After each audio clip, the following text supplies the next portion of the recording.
ഈ കാണുന്ന സസ്യമാണ് ചൊറിയനും അതല്ലെങ്കിൽ ചൊറുതനും എന്നൊക്കെ പറയുന്നത്. ഇതിൻ്റെ ശാസ്ത്രീയ നാമം ട്രാഗിയ ഇൻവോലുക്രേറ്റ എന്ന് പറയുന്നത്.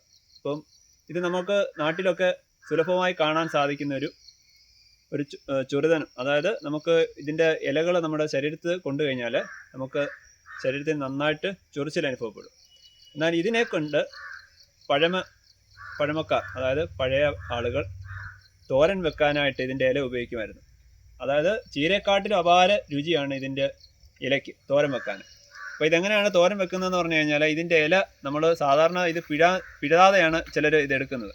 അപ്പം പണ്ടുള്ളവർ ചെയ്തിരുന്നത് കയ്യില വെളിച്ചെണ്ണ തേച്ചിട്ട് ഇതിൻ്റെ ഇലയെ സ്പർശിച്ച് കഴിഞ്ഞാൽ ചൊറിച്ചിൽ അനുഭവപ്പെടത്തില്ല. അതിനുശേഷം ഇതിനെ മുറിച്ചിട്ട് കൊണ്ടുപോയി ചൂടുവെള്ളത്തിൽ ഇതിൻ്റെ ഈ തണ്ടോട് കൂടി അങ്ങ് മുക്കും. അപ്പോഴതിൻ്റെ ആ ചൊറിച്ചിൽ കംപ്ലീറ്റ് മാറും. അതിനുശേഷം ഇത് ചീര അരിയുന്നതിൻ്റെ കൂട്ട് ഇതിൻ്റെ ഇല ശ്രദ്ധിച്ചാൽ മതി, വലിയ പുഴുക്കേടുകളൊന്നും വരത്തില്ല. കണ്ടില്ലേ, വലിയ രീതിയിലുള്ള പുഴുക്കേടുകളൊന്നും വരത്തില്ല.